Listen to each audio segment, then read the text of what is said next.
السلام عليكم ورحمة الله وبركاته.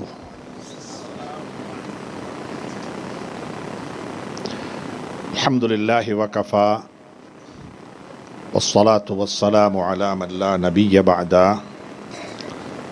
اللهم صل على رسولك سيدنا ونبينا ومولانا محمد وبارك وسلم عليه أما بعد. قد قال الله تبارك وتعالى بعد أعوذ بالله من الشيطان الرجيم. بسم الله الرحمن الرحيم. لئن شكرتم لأزيدنكم.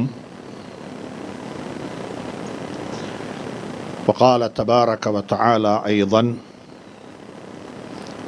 وكذلك يجتبيك ربك ويعلمك من تعبيل الأحاديث ويتم نعمته عليك وعلى آل يعقوب كما أتمها على أبويك من قبل إبراهيم وإسحاق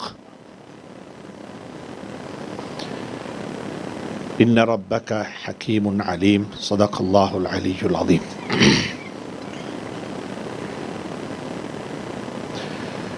கண்ணியமிக்க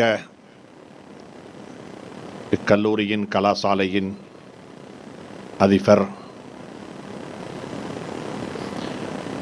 என்னுடைய அன்புக்கும் பாசத்துக்கும் உரிய சகோதரர் லஃபீர் மௌலவி ஹதரத் அவர்களே,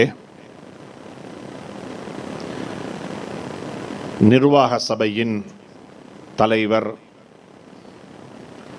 என்றுமே எனக்கு நண்பராக, ஒரு குடும்ப உறுப்பினராக, ஒரு சகோதரராக இருந்து இருக்கக்கூடிய ஹாஜி நிசாம் அவர்களே, ஒவ்வொருவருடைய பெயரும் விழித்து சொல்லப்பட வேண்டிய நிர்வாக சபை உறுப்பினர்களே, கலாசாலையின் ஆசிரியர்களே, பழைய மாணவர்களே, கல்வி கற்றுக்கொண்டிருக்கக்கூடிய அன்பு மாணவ செல்வங்களே, அனைத்துக்கும் மேலாக இந்த நிகழ்வினுடைய கதாநாயகர்களாகவும் இந்த நிகழ்ச்சி யாருக்காக வேண்டி அரங்கேற்றப்பட்டதோ அவர்கள்தான் நீங்கள். வந்திருக்கக்கூடிய விருந்தாளிகள், வந்திருக்கக்கூடிய அன்பு சகோதரர்கள், நீண்ட தூர பயணம் செய்து ஹக்கானியாவினுடைய அழைப்பை ஏற்று ஒரு விடுமுறை நாளில் குடும்பத்துக்கண்டு ஒதுக்கின ஒரு நாளை நேற்று இரவிலிருந்து பயணம் செய்து வந்தவர்களும் இருக்கிறீர்கள். எனவே அப்படிப்பட்ட ஒரு நன்றி உணர்வுள்ள ஒரு சமூகம் இங்கே வந்திருக்கிறது. அந்த சமூகத்தையும் அந்த நண்பர்களையும் அந்த உறவுகளையும் விழித்து இந்த சந்தர்ப்பத்தில் என்னையும் உங்களுடன் சேர்ந்து இந்த 27 வருட பயணத்தை கொண்டாட வேண்டும், கருத்துக்களை பரிமாறிக்கொள்ள வேண்டும், அடுத்த கட்ட நடவடிக்கைகளுக்கான ஏற்பாடுகளை செய்ய வேண்டும் என்று சொல்லக்கூடிய ஒரு துணிப்பொருளில் இன்றைய நிகழ்வு அமைந்திருக்கிறது.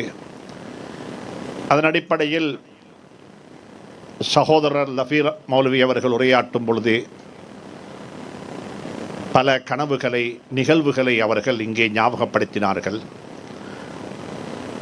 நிர்வாக சபையில் நிர்வாக உறுப்பினர்களாக இருந்து வஃபாத்தாகி போனவர்கள் இருக்கிறார்கள்.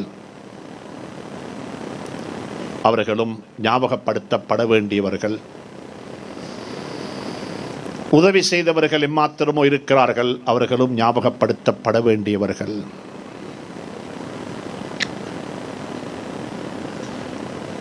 அல்லாஹ் சுப்ஹானஹு தஆலா ஒரு விடயத்துக்கு உதவி செய்யக்கூடிய மக்களை 2ஆக பிரித்திருக்கிறான். அல்லாஹ் பிரித்துத்தான் பார்த்திருக்கிறான். குர்ஆனில் அல்லாஹ் சுப்ஹானஹு தஆலா அப்படி ஒரு பிரித்து காட்டி எங்களுக்கு வித்தியாசப்படுத்தி இருக்கின்றான்.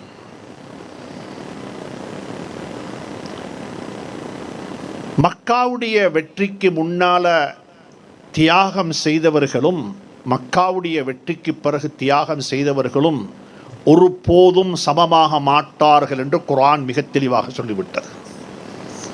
லா யஸ்தவி மின்கும் மன் அன்ஃபக மின் கப்லில் ஃபத்ஹி வகாத்தல். இன்றைக்கு இதுக்கு யாருக்கும் லட்சம் கோடி கொண்டு வந்து கொட்டலாம் ஹக்கானியாவுக்கு. ஆனால் அன்றைக்கு ஒரு சில சகோதரர்கள் காதில் இருந்த ஒரு சகோதரி காதில் இருந்த ஒரு காதுப்பை கலட்டி தந்துட்டு போனா, ஒரு சகோதரர் 2 பேக் சிமந்தி வாங்கி தந்திருப்பாரு. அல்லாஹ் குர்ஆனில் சொல்றான், ஒரு நாளும் ஆரம்பத்தில் கனவாக இருக்கிற நேரத்தில், இந்த ஹக்கானியா ஒரு கனவாக இருக்கிற நேரத்தில் யாரெல்லாம் உதவி செய்தார்களோ அவர்களில் பல பேர் மன்னரை வாழ்வை ஆரம்பித்து விட்டார்கள். எனக்கு ஒவ்வொருத்தராக சொல்ல முடியும். நீங்கள் வாகனம் பார்க் பண்ணியிருக்கக்கூடிய இந்த காணி, இந்த பூமி வாங்கி தந்தவர்கள் அநேகமானவர்கள் மன்னரை வாழ்வை ஆரம்பித்து விட்டார்கள். அல்லாஹ் சுப்ஹானஹு தஆலா அப்படிப்பட்ட பாக்கியங்கள் நிறைந்த ஒரு சமூகமாக இந்த சமூகத்தை அல்லாஹ் ஆக்கி வைத்திருக்கிறான். இந்த இடத்துல நான் உங்களுக்கு முன்னால ஹக்கானியாவுக்கு நீங்கள் செலவழித்தது, ஏனைய மதரசாக்களுக்கு செலவழிப்பது, ஏனைய நல்ல கர்மங்களுக்கு வாரி வழங்குவது என்பது உங்களை பொறுத்தவரையில் அதில் நீங்கள் ருசி கண்டவர்கள், அதை அனுபவித்துக் கொண்டிருப்பவர்கள். என்னுடைய இந்த உலக வாழ்க்கையில் நான் பகிரங்கமாக சொல்லுவது ஒன்று. சமீபத்தில் கூட என்னுடைய ஒரு வெளிநாட்டு பயணத்தில் சுட்டிக்காட்டினேன். இலங்கையை போன்ற அஜர் வாங்க, இங்கே வாங்க, இங்கே வாங்க எசராஜர். என்னுடைய ஒரு சமீபத்தில் ஒரு வெளிநாட்டு பயணத்தில் கூட நிகழ்ச்சி செய்யும் பொழுது நான் சுட்டிக்காட்டினேன், இலங்கை திருநாட்டில் போல தர்மம் செய்யக்கூடிய, வாரி வழங்கக்கூடிய, தர்மம் என்பதை தன்னுடைய வாழ்க்கையினுடைய பொழுதுபோக்காக மாற்றிக்கொண்ட மக்களை நீங்கள் பார்க்க வேண்டும் என்றால் இலங்கைக்கு வாருங்கள் என்று சொன்னேன். நான் சும்மா சொல்ல இல்லை, யதார்த்தமாகவே சொன்னேன். இலங்கை திருநாட்டில் சுனாமி என்ற ஒன்று வருவதற்கு முன்னால், அல்லது இந்த என்ஜிஓ வெளிநாட்டு அமைப்புகள் என்ற ஒன்று வருவதற்கு முன்னால், அல்லது அரபுலகத்தினுடைய பெட்ரோலிய எழுச்சிக்கு முன்னால் நாங்கள் எப்படி இருந்தோம் என்றிருந்தால் ஒரு தன்னிறைவு கொண்ட சமூகம். எங்களுக்கு பிறநாட்டு வெளிநாட்டு உதவிகள் தேவையில்லை, எங்களுடைய தேவைகளை நாங்களே பூர்த்தி செய்து கொள்வோம் என்று சொல்லி எங்களுடைய முன்னோர்கள் எங்களுக்கு கற்றுத்தந்த மிக முக்கியமான ஒரு பாடம் என்னவென்று சொன்னால், நாங்கள் தன்னிறைவு கொண்ட ஒரு சமூகமாக வாழ வேண்டும், தர்மத்தை கொண்டு வாழ வேண்டும், சதகாவை கொண்டு எங்களுடைய வாழ்க்கைக்கு மெழுகூட்டிக் கொள்ள வேண்டும் என்று சொல்லக்கூடிய பாடங்களை எல்லாம் எங்களுடைய முன்னோர்கள் எங்களுக்கு சொல்லி தந்திருக்கிறார்கள். சமீபத்தில் கூட இந்த நாட்டுக்கு வந்த ஒரு மிகப்பெரிய மார்க்க அறிஞர் அவர் சொல்லிவிட்டு போனதுதான், உலகத்தில் முஸ்லீம்கள் சிறுபான்மையாக வாழக்கூடிய ஒரு நாட்டில் தன்னுடைய எல்லா வகையான அத்துணை தேவைகளையும் பூர்த்தி செய்து கொண்டு தன்னிறைவுடன் வாழக்கூடிய ஒரு நாடு இருக்கும் என்றிருந்தால் உலகத்தில் 2 நாடுகள் இருக்கிறது. அதில் ஒன்று இலங்கை என்று சொல்லி அவர் பேரு சுட்டி காட்டி விட்டு சொன்னார், உங்களுக்கென்று பாடசாலைகள், உங்களுக்கென்று மதரசாக்கள், உங்களுக்கென்று மையவாடிகள், உங்களுக்கென்று ஒரு கலாச்சாரம், உங்களுக்கென்று நாட்டில் பல சட்டங்கள் என்று சொல்லி இந்த நாட்டில் எங்களுக்கு எம்மாத்திரமோ நல்ல விடயங்களை எல்லாம் எங்களுடைய முன்னோர்கள் செய்துவிட்டு போயிருக்கிறார்கள். அவர்கள் அனைவருக்கும் அல்லாஹ் சுப்ஹானஹு தஆலா அருள் செய்வானாக, கருணை செய்வானாக, ரஹ்மத்து செய்வானாக. இந்த இடத்தில் தர்மம் செய்யக்கூடிய, சதகா செய்யக்கூடிய, வாரி வழங்கக்கூடிய உங்களை பார்த்து ஒரு சில விடயங்களை நான் கதைக்கலாம் என்று இன்றைக்கு ஆசைப்படுறேன். அல்ஹம்துலில்லாஹ். எப்பயுமே ஒரு சகோதரர் சிரித்துக்கொண்டே சொன்னார் என்னிடத்தில், முஃப்தி சாப் எங்கே போகிறேன்னு கேட்டேன். அவர் என்ன சொன்னார்ண்டா, நான் பெட்டா ஷரீஃபுக்கு போகிறேன் என்றார். எங்கே போகிறேன்? பெட்டா ஷரீஃபுக்கு போகிறேன். அவர் பஜாருக்கு போகிறத, பெட்டாக்கு போகிறத, காபா மக்கா முக்கர்ரமாவுக்கு போகிறேன், மதீனா முனவராவுக்கு போகிறேன்றது போல அவர் சொன்னார், நான் பெட்டா ஷரீஃபுக்கு போகிறேன் என்றார். சொல்லி போட்டு சொன்னார், ஏன் தெரியுமா நான் பெட்டா ஷரீஃப் என்று சொன்னேன், இங்கே வந்த யாரும் வெறுங்கையோட போகிறது இல்லை.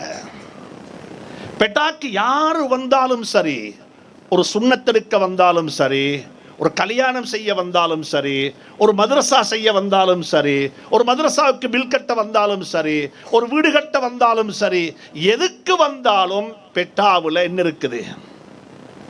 தர்மம் கொடுக்கக்கூடிய மக்கள் இருக்கிறாங்க. இது ஒரு கண்ணியமான இடம்.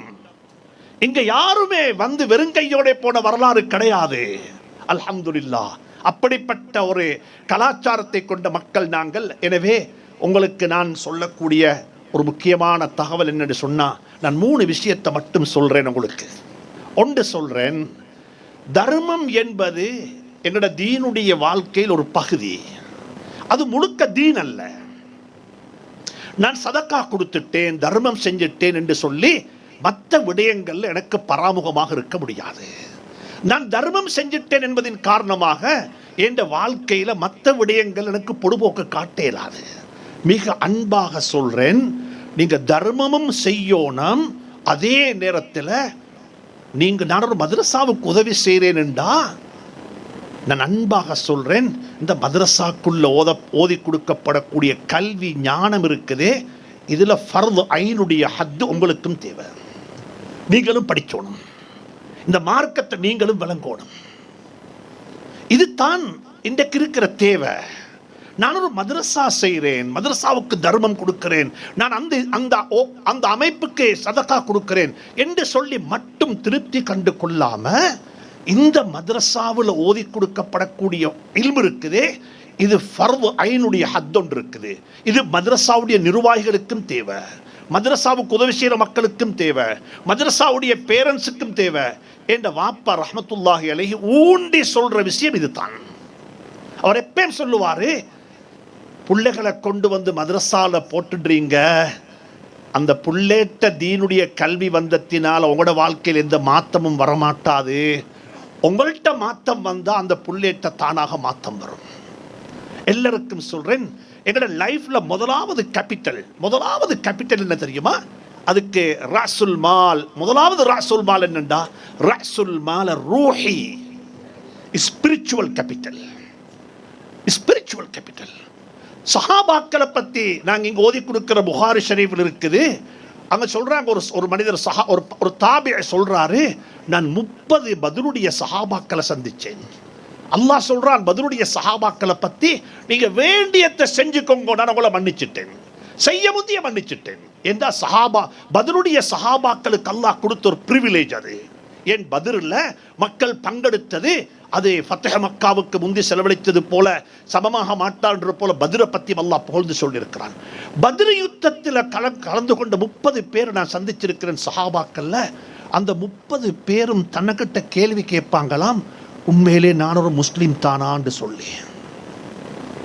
நான் நேவஞ்சன் ஆகிட்டேனா, நான் முனாஃபிக் ஆகிட்டேனா, என் தீன் என்கிட்ட இருக்குதா, நான் பத்ரில் பங்கெடுத்தேன் என்று சொல்லி அவங்களுக்கு பெருமை இருக்கல்ல, என் பத்ரில் பங்கெடுத்தேன், என் வாழ்க்கையில் என்ன நடக்கும், எனக்கு நான் ஒரு முஸ்லீமாக மௌத்தாகுவேனா, நயவஞ்சகத்தனம் வந்துடுமா வாழ்க்கையில், நான் ஒரு பங்களோட்டுக்காரனாக மாறிடுவேனா தீன்ல. அன்புக்குரிய நண்பர்களே, சகோதரர்களே, பெற்றோர்களே, எல்லாருக்கும் சொல்றேன், இந்த தீன், இந்த கல்வி, இந்த அறிவு எனக்கல், இது நான் இதுக்கு செலவழிக்கிறது என்பது ஒரு பெரிய பாக்கியம். அது இப்படி சொல்லும். ஸல்லல்லாஹு அலைஹி வஸல்லம் சொன்னாங்க, திருமிதி ஷரீஃபில் ஹதீஸ் ஒன்று பதிவாக இருக்குது. இந்த ஹதீஸை இதுக்கு முன்னாலேயும் ஒரு பட்டமளிப்பு விழாவில் நான் இங்கே சொல்லி இருக்கிறேன். அந்த ஹதீஸை ஸல்லல்லாஹு அலைஹி வஸல்லம் சொல்றாங்க, இன்னல்லாஹ யுத்கிலு பிஸ்ஸஹ்மில் வாஹித் ஸலாஸத நஃபரின் அல் ஜன்னah. ஒரு அம்பு யுத்த களத்தில் போய் எய்யக்கூடிய ஒரு அம்பு, ஒரு அம்பால 3 பேர் சொர்க்கம் போவாங்க. ஒரு அம்பு இருக்குது சொல்றாங்க ஸல்லல்லாஹு அலைஹி வஸல்லம், அந்த ஒரு அம்பால 3 பேருக்கு சொர்க்கம் போயிடும். ஒருத்தர் யாரு? அந்த அம்பை செய்தவர், சானிஉஹு அல்லதி யஹ்தஸிபுல் கைர ஃபீ சுன்அதிஹி, அல்லாஹ்வுக்காக வேண்டி நன்மையை நாடி அதை செய்கிறாரு, அது உற்பத்தி செய்கிறாரு, அவர் அந்த ஃபேக்டரி வச்சிருக்கிறாரு, அதை உற்பத்தி செஞ்சு தாராரு, ஒன்று அவருக்கும் அதனால சொர்க்கம் கிடைக்கும். அது சும்மா செய்ய இல்லை, பிஸ்னஸ் தொழிலுக்குத்தான் செய்கிறாரு. ஆனா அவருடைய நலவென்ன தெரியும், நீயத்து தெரியுமா, இதனால் அல்லாஹ்வுடைய தீன் பரத்தப்பட வேண்டும். ரெண்டாவது ஒரு ஆள் சொல்றாங்க ஸல்லல்லாஹு அலைஹி வஸல்லம், அந்த அவருக்கு அம்ப செய்யவும் மேலாது, அந்த அம்ப எய்யவும் மேலாது. அந்த அம்ப செய்யறதுக்குரிய டெக்னிக்கல் பவரும் அவர்கிட்ட இல்ல. அந்த அம்பை எடுத்துக்கொண்டு போய்த்து யுத்த காலத்தில் எதிரியை சந்திச்சு எதிரிக்கு முன்னால போராட்டத்துக்குரிய வீரமும் இல்லை. அவர் என்ன தெரியுமா செய்யறாரு, அந்த அம்பை காசு கொடுத்து வாங்கி ஒருத்தர் அனுப்புறாரு. சொன்னாங்க அவருக்கும் சொர்க்கம் கிடைக்கும். மூணாவது ஆள் யாரு தெரியுமா, அதை எடுத்துக்கொண்டு போய்த்து வர்றாமி பிஹி, அதை போய்த்து ஒரு எதிரியை சந்திச்சு எதிரிக்கு முன்னால் அந்த எய்றாரு, அவருக்கும் சொர்க்கம் கிடைக்கும். சுப்ஹானல்லாஹ். ஒரு அம்பு 3 பேருடைய சுவர்க்கத்துக்குரிய வழி அமைச்சு கொடுத்து, நிச்சயமாக சத்தியமாக நீங்க செய்யற இந்த பணி இங்க இருக்கிற உஸ்தாதுமார்களுக்கு மட்டுமல்ல, இங்க இருக்கிற மாணவர்களுக்கு மட்டுமல்ல, இங்க இருக்கிற எல்லாரும் சுவர்க்கம் போறது போல நீங்களும் இந்த சுவர்க்கத்துக்கு போறதுக்கு பங்காளிகளாக இருப்பீங்க. அந்த பயணத்தை அல்லாஹ் உங்களுக்கு லேசாக்கி வைப்பான். மன் ஸலக தரீகன் யத்லுபுல் இல்ம ஃபீஹி ஸஹ்ஹலல்லாஹு லஹு தரீகன் இலல் ஜன்னah. சொன்னாங்க ஸல்லல்லாஹு அலைஹி வஸல்லம், இல்மு தேடுறதுக்கு யாரு வெளிக்கிட்டு போவாரோ, இல்மு படிக்கணும் என்று ஒருத்தர் யார் ஆசைப்படுறாரோ அவருக்கு சுவர்க்கத்துக்கு போற வழி அல்லாஹ் லேசாக்கி கொடுப்பான் என்று சொன்னது போல நிச்சயமாக இது உதவி செய்த எல்லாருக்கும் அல்லாஹ் சுப்ஹானஹு வ தஆலா சுவர்க்கத்துக்கு போறதுக்குரிய வழியை நிச்சயமாக லேசாக்கி கொடுப்பான். அந்த வழி எங்கட வழியாக்கி வைப்பான், அதில் எந்த சந்தேகமும் இல்லை. ஆனா நான் மறுவ சொல்றேன், கொஞ்சம் கேட்டு பார்த்துக்கொள்ளணும். இந்த மதரசாவில் ஓதி கொடுக்கப்படக்கூடிய இல்மு என்ற வாழ்க்கையில் எத்தனை வீதம் இருக்குது, எத்தனை % இருக்குது, இது உங்களுக்கு தான் தெரியும். இந்த பிள்ளையெல்லாம் மதரசாவில் அனந்தர சொத்து படிக்கிறாங்க. பாகப்பிரிவினை, வாப்பா மௌத்தானா எங்களோட சொத்தை பிரிக்கப்பட வேண்டும். நான் உங்களுக்கு ஒரு செய்தி சொல்றேன். 2 தம்பிமார் இந்த சபையில் இருக்கிறாங்க, மச்சமாரும் இருக்கிறாங்க, அவங்க எல்லாருக்கும் தெரியும். எங்களோட தாய் மௌத்தாகிட்டாங்க ரஹ்மத்துல்லாஹி அலைஹா. தாயினுடைய வஃபாத்துக்கு பிறகு 3வது நாள் வாப்பா ரஹ்மத்துல்லாஹி அலைஹி சொன்னாரு, நீங்க எல்லாரும் வீடுகளுக்கு போயிடுங்கன்னார். இதுக்கு பிறகு மையத்தூடு இங்க இல்லைன்னாரு. இது வாப்பாட்ட படிச்ச பாடம். 3வது நாள் கூப்பிட்டு சொல்லிட்டார், எல்லாரும் வீடுகளுக்கு போயிடுங்க, இதுக்கு பிறகு மையத்தூடு என்று சொல்லி இந்த வீட்டுக்கு சொல்ல முடியாதுன்றார். 3 நாளைக்குத்தான் ஒரு மையத்தூடாக இருக்கணும். அப்ப நாங்க எல்லாரும் சேர்ந்து 7-8 பேரும் ரூம்ல ஒரு அறைக்குள்ள இருந்தோம். வாப்பா வெளியில் இருந்தாரு. நாங்கள் வாப்பாவை கூப்பிட்டு சொன்னோம் அவருடைய மறுமணத்தை பற்றி. வாப்பா, நாங்கள் எல்லாரும் படித்தவர்கள், நீங்கள் 2வது ஒரு திருமணம் செய்து கொள்ளணும் என்பதுதான் எங்களுடைய அபிப்பிராயம். அதுக்கு எங்கள் பக்கத்தால் எந்த வகையான தடையும் இல்லை, அதுக்கு தேவையான எல்லாத்தையும் செஞ்சு தருவோம் என்று சொன்ன சந்தர்ப்பத்தில் வாப்பா என்ன தெரியுமா செஞ்சாரு, அதுக்கு எந்த பதிலும் சொல்லாமல் ஒரு ஃபைல் எடுத்தார். ஒரு ஃபைல், இந்த ஃபைல் எடுத்து விரிச்சு சொன்னாரு, இந்த ஃபைல் உள்ள விஷயங்களை முதலாவது பாருங்க கொண்டார்.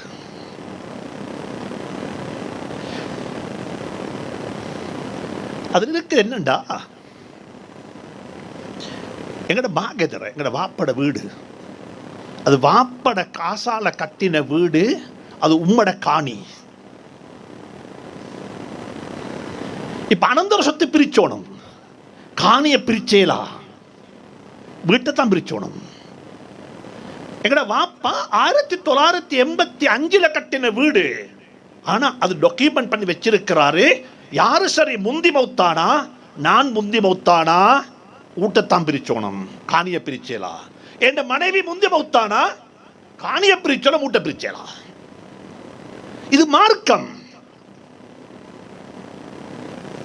இது மார்க்கம். நான் நினைக்கிறேன் அல்ஹம்துலில்லாஹ் இந்த நாட்டில் ஆக கூடுதலாக அனந்தர சொத்தை நான் பேசுறொத்தன், எனக்கு அனந்தர சொத்து சம்பந்தமாக நான் பேசுறது கூடுதலாக பேசுறேன். எனக்கு நினைக்கிறேன் இது என் வாப்பாட்டி இது வந்து ஒரு பண்பு என்று சொல்லி. அல்லாஹ் சுப்ஹானஹு வ தஆலா எல்லாருக்கும் சொல்றேன், உங்களுக்கு தேவையான மார்க்கத்தை நீங்க படிச்சு கொள்ளணும். நான் ஒரு மதரசாவுக்கு கொடுத்துட்டேன், நான் ஒரு இங்க கொடுத்துட்டேன், அங்க கொடுத்துட்டேன், என்ற பார்ட் முடிஞ்சுன்னு சொல்லி யாருக்கும் கைகளுக்கு போக இயலாது. இந்த கல்வி, இந்த இது, இங்க இருக்கிற ஃபோரம், இங்க இருக்கிற பெற்றார்கள் வரணும்.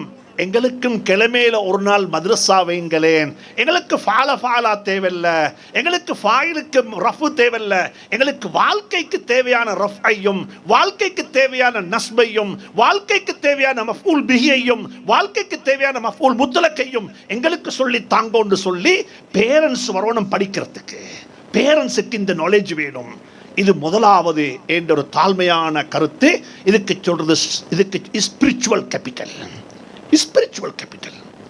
கண்ணியமானவர்களே, சங்கையானவர்களே, சகோதரர்களே, இங்கே இருக்கிற எல்லாருக்கும் சொல்கிறேன், நாங்கள் இந்த இல்மை படித்தோணும். எனக்கு தேவையான வியாபாரமா, என் வியாபாரத்தில் என்ன ஹராம் ஹலால் இருக்குது, என் தொழிலில் என்ன ஹராம் ஹலால் இருக்குது. நான் தங்க வியாபாரம் செய்கிறேன்டா, அந்த தங்கத்தோட உள்ள இஸ்லாம் என்ன. நான் ஒரு புடவக்கடை செய்கிறேன்டா, அந்த புடவக்கடையோட உள்ள இஸ்லாம் என்ன. நான் ஒரு விவசாயிண்டா, அந்த விவசாயத்தில் உள்ள இஸ்லாம் என்ன. என்ற ஜகாத் எப்படி கொடுக்கப்பட வேண்டும், என்ற சதக்கா எப்படி கொடுக்கப்பட வேண்டும். சில சந்தர்ப்பங்களில் சமூகத்தில் இருக்கிற ஒரு தவறான இமேஜ் ஒன்று தெரியுமா, நாங்கள் மதரசாவுக்கு கொடுத்துட்டோம், பள்ளிக்கு கொடுத்துட்டோம் என்று சொல்லி மக்கள் பெருமைப்பட்டு கொள்வாங்க. தண்ட குடும்பம், தண்ட சொந்த சகோதரிகள், சொந்த சகோதரர்கள் புறக்கணிக்கப்படுவாங்க. இதெல்லாம் நடக்கிறதுக்கு காரணம் என்னென்னா, எங்கள்கிட்ட இருக்கிற அந்த ஸ்பிரிச்சுவல் கேபிட்டலில் ஏற்பட்ட பலகீனம். எல்லாருக்கும் சொல்கிறேன், விதிவிலக்கு இல்லாமல் எல்லாரும், நாங்கள் எல்லாருமாக சேர்ந்து சதக்கா செய்வோம், தர்மம் செய்வோம், சதக்கா கொடுப்போம். அல்ஹம்துலில்லாஹ். அதில் நான் உங்களை பற்றி சொல்கிறேன், எனக்கு எல்லாம் சொல்லலும், நீங்கள் எவ்வளோ கொடுக்குறீங்கன்றதை பற்றி சொல்கிறதுக்கு மிச்சம் இருக்குது. ஆனால் இதையும் சேர்த்துக்கோங்க வாழ்க்கையில். நான் அதை படித்தோணும், நான் அதை விளங்கணும்.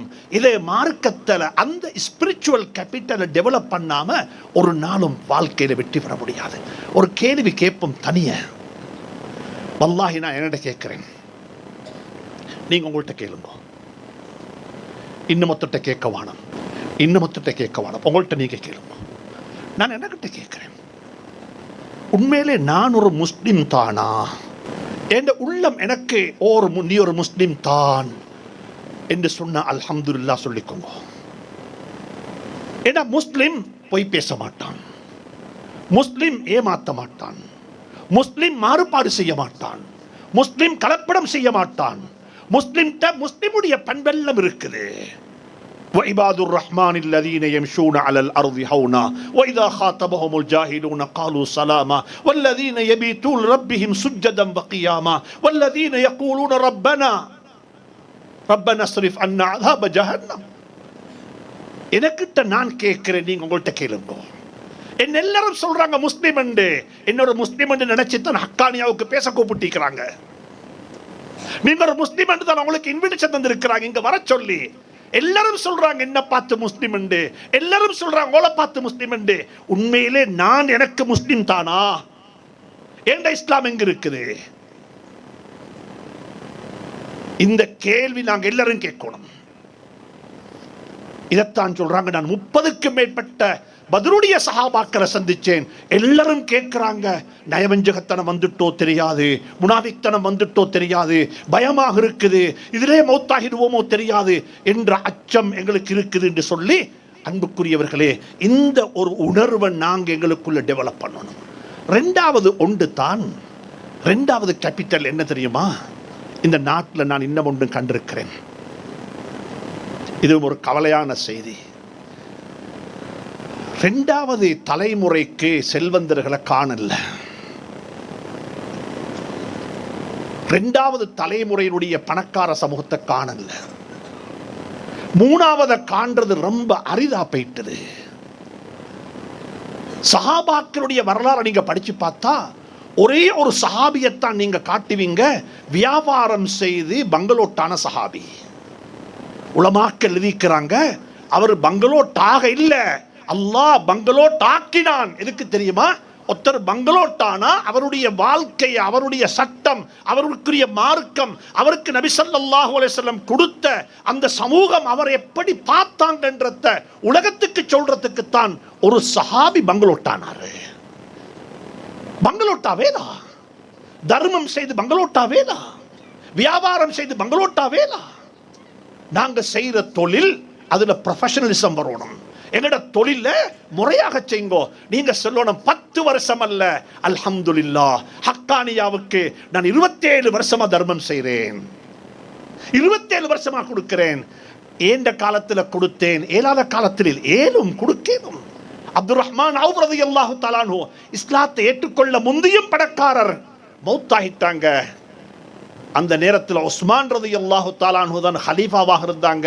அவங்களோட மகனை கூப்பிட்டு கேட்டாங்க, வாப்பட அனந்தர சொத்தெல்லாம் பிரிச்சுட்டீங்களான்னு கேட்ட சந்தர்ப்பத்தில் என்ன தெரியுமா சொன்னாரு? இன்னும் எண்ணிக்கொண்டிருக்கிறோம், இன்னும் எண்ணி முடியலன்னாங்க. எண்ணி முடியல.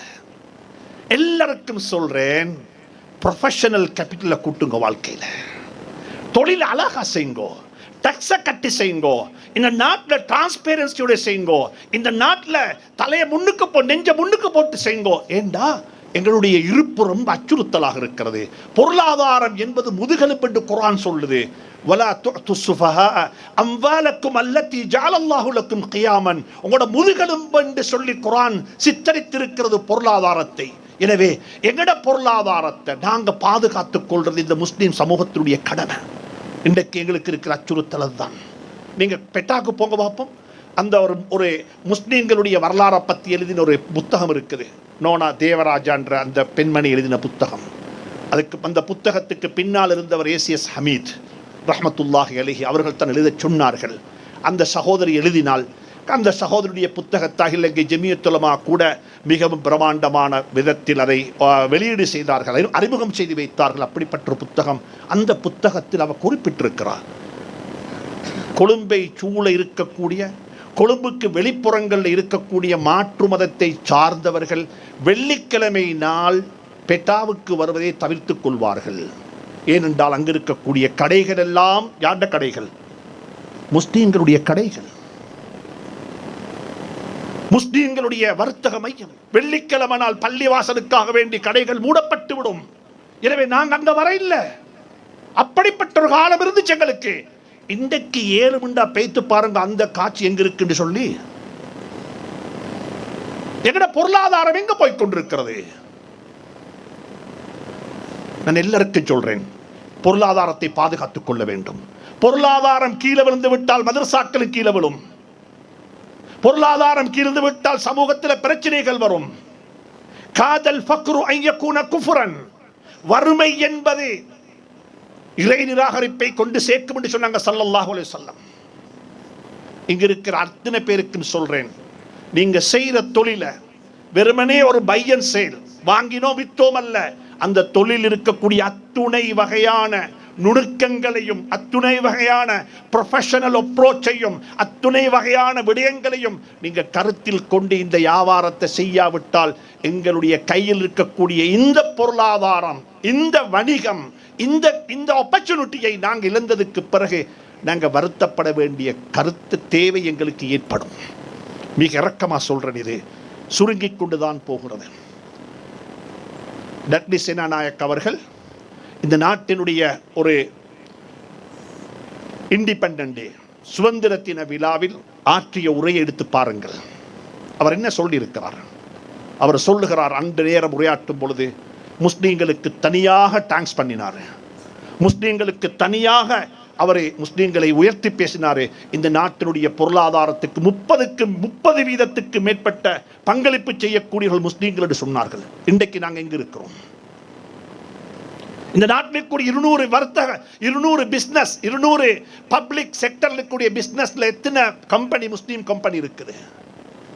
30 ஆண்டுகளுக்கு முன்னால் எத்தனை கம்பெனி இருந்துச்சு? இதெல்லாம் நாங்கள் யோசிக்க வேண்டும்.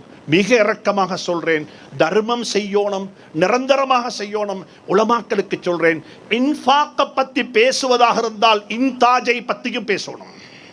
செலவழிங்கோ மட்டும் பேச வேணாம். உற்பத்தி செய்யுங்கோ, தொழில் செய்யுங்கோ, சம்பாதிங்கோ, கை நிறைய தேடுங்கோ என்பதையும் சேர்த்து சொல்லுங்கோ. அப்பதான் இந்த சமூகம் செலவழிப்பாங்க, இருந்தா தான் கொடுப்பாங்க. இன்னும் ஒன்றையும் ஏண்ட பாசையில சொல்றேன், ஏண்ட பாசையில உங்களோட பிள்ளைகளுக்கு, பணக்கார ஆக்களுக்கு சொல்றேன், உங்களோட பிள்ளைகளுக்கு ரிலேயோட சொல்ல வானம். என்ன சொல்ல வானம்? சொல்லுங்களேன். ரிலேயோட சொல்ல வானம், ரேஸோட சொல்லுங்க. எங்கட வாப்பமாரெல்லாம் கையில ரேஸோட சொல்லுவாங்க. அந்த ஏசி ரூமையும் அந்த பென்ஸ் காரையும் அந்த பராடோவையும் கையில கொடுத்து நீ இங்கிருந்து வாப்பாவோட வாழ்க்கை ஆரம்பின்னு சொன்னா அவன் ஆரம்பிச்சா அது பேத்து பங்களோட்ல தான் முடியும். இந்தியா காராக்கள்கிட்ட படிங்கோ, வாப்பட பிசினஸ கையில கொடுக்க மாட்டாங்க. புள்ளிட்ட சொல்லுவாங்க, நான் இந்த இடத்துக்கு வந்தேன் பெட்டால இப்படி டீ கொடுத்து கடையில சாரம் சுத்தி அதை செஞ்சு இதை செஞ்சு தரகினைக்கு வந்தேன், நீனும் அதே வழியில வா, வந்து என்ன மாதிரி எக்ஸ்பீரியன்ஸ் எடுத்துக்கொண்டதுக்கு பிறகு இந்த சீட் உனக்கு தரேன். எங்கட வாப்பமாரெல்லாம் செய்யற வேலை என்ன தெரியுமா? ஆரம்பிச்ச ரேஸ் இருக்குது, உடுநூரையிலிருந்து ஆரம்பிச்சு கெலியோய்க்கு போய்த்து பேராதனைக்கு போய்த்து அப்படி கஷ்டப்பட்டு கடுகண்ணாவை கந்து இறங்கி மாவனல்லைக்கு போய்த்து அங்கிருந்து அப்படியே போய்த்து கொழும்புக்கு போய்த்து மகண்ட கையில் உடுநூரையை காட்டவும் இல்லை, கெலியோவையை காட்டவும் இல்லை, கடுகண்ணாவையை காட்டவும் இல்லை. கொழும்புல வச்சு பட்ன கையில் கொடுத்தோம், இங்கிருந்து ஓடுங்கோன்னு சொன்னா அவர் அங்கிருந்து ஓடினா போய்த்து என்ன செய்யும்? ஆக்சிடென்ட் ஆகிடும். அப்படியே எத்தனையோ செல்வந்தர்கள் இருக்கிறாங்க. செகண்ட் ஜெனரேஷனால் அழிக்கப்பட்ட சமூகம். மிக இறக்கமா சொல்றேன், இது ஹக்கானியாவில் உங்களுக்கு தரக்கூடிய ஒரு கிஃப்ட். இது உங்களோட பிள்ளைகளை ரேஸோட வைங்கோ, ரிலேயோட வைக்க வானம். ஆரம்பத்திலே இதோட வைங்கோ. பிள்ளைகளை ஸ்மார்ட் ஆக்குங்கோ, பிள்ளைகளுக்கு தர்மத்தை சொல்லிக் கொடுங்கோ, உழைப்பை சொல்லிக் கொடுங்கோ, சதக்காவை சொல்லிக் கொடுங்கோ, எளிமையை சொல்லிக் கொடுங்கோ. இதுதான் உங்களோட பிள்ளைக்கு நீங்க செய்யணும். இதைத்தான் நான் 2வது கேபிட்டலாக சொல்றேன். என்ன தெரியுமா கேபிட்டல்? அது மூசா அலைஹி ஸலாத்து வஸ்ஸலாம் அவங்க ஒரு கிணத்துல போயிட்டு தண்ணி அள்ளினாங்க. பல பேர் சேர்ந்து தூக்கேலாத ஒரு பாலிய தனிய தூக்கினாங்க. அதைத்தான் அந்த தாய் சொல்றா, போய்த்து கல்யாணம் முடிச்ச முந்தி, வாப்பா எனக்கு இவரை முடிச்சுத்தாங்களேன், இவர் நல்லா உழைக்கக்கூடியவர், இன்ன இஸ்தஅஜிருஹு இன்ன கைர மன் இஸ்தஅஜர்தல் கவியுல் அமீன். கவியுல் அமீன், உழைக்கக்கூடியவர், நல்ல ஸ்மார்ட்டானவர். எனவே எல்லாருக்கும் சொல்றேன், இதையும் வாழ்க்கையில கொண்டு வாங்க. 3வது ஒரு கேபிட்டல் இருக்குது. அந்த கேபிட்டலுக்கு சொல்றது சோஷியல் கேபிட்டல், ரஸுல் மாலுல் இஜ்திமாஇ. எங்களுக்கு ஒரு சமூக பொறுப்பு இருக்குது, எனக்கு ஒரு சமூக பணி இருக்குது. இந்த நாட்டுக்கு நான் என்ன செய்யணும், இந்த ஊருக்கு நான் என்ன செய்யணும், நான் படித்த மதரசாவுக்கு என்ன செய்யணும். அல்ஹம்துலில்லாஹ், ஹக்கானிகளுக்கு சுபசோவனம் உண்டாகட்டும். நீங்க உங்களோட பணியை நீடிக்கிறீங்க. இந்த பயணத்தில் எப்படி தெரியுமா வரணும்? நீங்க நிர்வாகத்துக்கு சொல்லணும், நீங்க செஞ்சதுக்கு பெரிய கூலி, நீங்க இப்ப ஓய்வெடுத்துக்கோங்கோ, நீங்க எங்களோட இருங்கோ. இந்த ஹக்கானியாவை நாங்க என்ன செய்யறோம்டா, நாங்க டிரைவ் பண்றோம், நாங்க வாலிபர்களாக இருக்கிறோம். அல்லாஹ் எங்களுக்கு செல்வத்தையும் தந்திருக்கிறான், எங்களுக்கு ஆளுமையும் தந்திருக்கிறான், எங்களுக்கு வசதியையும் தந்திருக்கிறான், நாங்க எல்லாத்தையும் பார்த்துக் கொள்றோமே என்று சொல்லி நிர்வாகத்தை வச்சுக்கொண்டு நிர்வாகத்துக்கு உதவியாக இருந்து, இது எங்களோட சோஷியல் கேபிட்டல், நாங்கள் இதை செய்யணும். இந்த மதரசாவை நாங்கள் கொண்டு போகணும். அதே நேரத்தில் இந்த நாட்டில் எத்தனையோ பற்றாக்குறைகள் இருக்குது. 500க்கு மேற்பட்ட மாணவர்கள் பிஏ முடிச்சிருக்கிறாங்க. கிட்டத்தட்ட நான் ஒரு 75 எம்ஏ 85 பேருக்கு மேல் எம்ஏ முடிச்சிருக்கிறீங்க, பிஎஸ்டி முடிச்சவங்க இருக்கிறீங்க. நான் எல்லாருக்கும் சொல்றேன், தயவு செஞ்சு எங்களை சுத்தி இருக்கிற பாடசாலைகள், எங்களோட வாப்பா பத்தி நீங்க படிச்சீங்க. என்ன வாப்பா எனக்கு சொல்லுவாரு, நான் இந்த ஸ்கூலுக்கிட்டால வரக்குள்ள, நான் டிரைவ் பண்ணி கொண்டு வரக்குள்ள சொன்னாரு, நான் இங்கத்தான் படிச்சு கொடுத்தேன், பூகோடையில் ஸ்கூலை காட்டி இந்த ஸ்கூல்ல தான் படிச்சு கொடுத்தேன், அங்க இருக்கக்குள்ள தான் எனக்கு தந்தி வந்துச்சது, நீ பிறந்தன்னு சொல்லி நான் பிறந்த செய்தி வாப்பக்கு தந்தியாகத்தான் போய் டெலிஃபோன்ல போகல, மகன் கிடைச்சிட்டாரு, புள்ள கிடைச்சிட்டு வாங்கன்னு சொல்லி. நான் எல்லாருக்கும் சொல்றேன், உலமாக்களுக்கு சொல்றேன், கிறிஸ்தவ பாடசாலைகள்ல எப்படி கிறிஸ்தவ ஃபாதர்ஸ், கிறிஸ்தவ சிஸ்டர்ஸ், அவங்களோட உலமாக்கள் அவங்க தான். கிறிஸ்தவ ஃபாதரும் கிறிஸ்தவ சிஸ்டர்ஸும் இந்த நாட்டில் இருக்கிற 250 பாடசாலைகள்ல எப்படி அதிபர்களாக இருக்கிறாங்களோ, இதே மாதிரி என்ற கனவென்ன தெரியுமா? கிட்டத்தட்ட உடுநூரையில கண்டியில் இருக்கிற 87 முஸ்லிம் பாடசாலைகளையும் அதிபர்கள் ஹக்கானிகள் இருக்கணும். இந்த வழி உருவாக்கணும். எங்களோட உலமாக்கள் தலப்பா கட்டிய நிலையில நான் எப்பயும் சொல்லுவேன், ஜஹிரா கொழும்பு ஜஹிராவுக்கு போய்த்து பாருங்கோ, ஹக்கானிகளை இந்த பழைய மாணவர்கள் சொல்ற கூட்டிக் கொண்டு போய்த்து அந்த அப்துல் கஃபூர் பில்டிங்ல பாருங்க பார்ப்போம். அங்கிருந்த பிரின்சிபல் மாதிரி யாருன்னு அங்க ஆரம்பத்தில் டிபி ஜாயாலிருந்து பிடிச்சு அரபி பாஷாவிலிருந்து பிடிச்சு பிரின்சிபலாக இருந்த எல்லாருடைய போட்டோவும் இருக்குது. அங்க யாருமே தாடி இல்லாத ஆக்கள் அல்ல. இந்த ஹக்கானியாவுடைய எதிர்காலம் இப்படித்தான் அமையணும். என் வாப்பட ஜேர்னி ஆரம்பிச்சது என் வாப்பா மட்டுமல்ல, என் அப்பா ரஹ்மத்துல்லாஹி அலைஹி. நான் ஆரம்பத்தில் ஓதின ஆயத்தில் இப்ராஹிம் என்ற வார்த்தை வந்தத்தினால்தான் அந்த சூரா யூசுஃபுடைய ஆயத்தில் அந்த இப்ராஹிம் என்றதுக்காக வேண்டிய அந்த ஆயத்தை ஓதினேன். நான் எனக்கு நேரம் இடம் கொடுக்குதில்லை, உலமாக்களை வச்சு சொல்றேன். அல்லாஹ் குர்ஆன்ல தேர்ந்தெடுத்தான் என்றதுக்கு 3 வார்த்தை சொல்றான். 3 வார்த்தை. ஒன்று முக்தார் குர்ஆன்ல இருக்குது, இன்னும் ஒன்று முஸ்தபா, இன்னும் ஒன்று இஜ்தபா. இது 3க்கு 3 வித்தியாசம் இருக்குது. அல்லாஹ் சுப்ஹானஹு வ தஆலா என் அப்பட குடும்பம், என் வாப்பட குடும்பத்தை அல்லாஹ் இதுக்கு பொருந்தி கொண்டான் என்று தான் நான் நினைக்கிறேன். பாடசாலைகள் வேணுமா, பல்கலைக்கழகம் வேணுமா, வைத்தியத்துறை வேணுமா, எந்த துறையிலையும் என் வாப்பட குடும்பம் விட்டு வைக்கல. எங்கட குடும்பத்தில் உலமாக்கல் லஃபீர் மௌலவி வாப்பா ரஹ்மத்துல்லாஹி அலைஹி மிச்சம் துஆ செஞ்சிருக்கிறார்.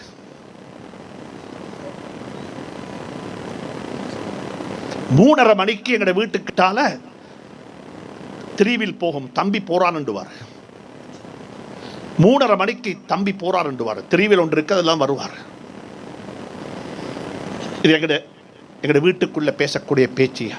ஹுஸ்னி முஃப்தி அவர்கள் சொன்னார்கள், இங்க வந்து தங்கம் எலும்புங்கோண்டு சொன்னது சொல்லி, தங்கம் எலும்புங்கோண்டு சொல்றதுக்கு 3 மணிக்கு 3:30 4 மணிக்கு வரண்டா அவர் 3:30 மணிக்கு எலும்பு இருக்கணும்.